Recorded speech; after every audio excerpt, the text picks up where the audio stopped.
আফরাজ কাল থেকে স্কুলে যাবে, এই যে সেই কারণে আফরাজ টিফিন বক্স, বোতল, পেন্সিল বক্স এইসব নিয়ে এসেছে, সেই সাথে একটা বোকা ভার। কারণ আফরাজের বোকা ভারটা কেটে ফেলা হয়েছিল, আবার ও যাতে বোকা ভারে পয়সা জমাতে পারে সেই কারণে আবার একটা নতুন বোকা ভার নিয়ে আসা হলো। তো এই বোকা ভারে আজকে পয়সা ঢোকানো হবে, আপনারা দেখতে থাকুন।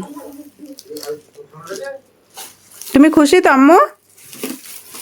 ভালো করে পড়াশোনা করবে তো? ঠিক আছে।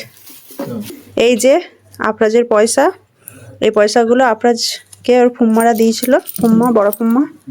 10 টাকা করে কয়েন, 100 টাকা আর 50 টাকা। এই পয়সাগুলো আফরাজ সব একটা একটা করে ঢুকিয়ে দাও।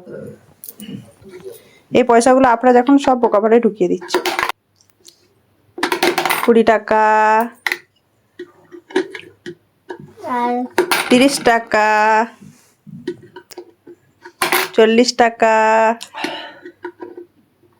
50 টাকা, 80 টাকা, 90 টাকা,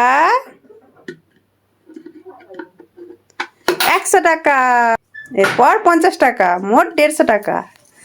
দাও, মুড়ে দিচ্ছি আমি। তুমি নিজে মুড়বে না? না,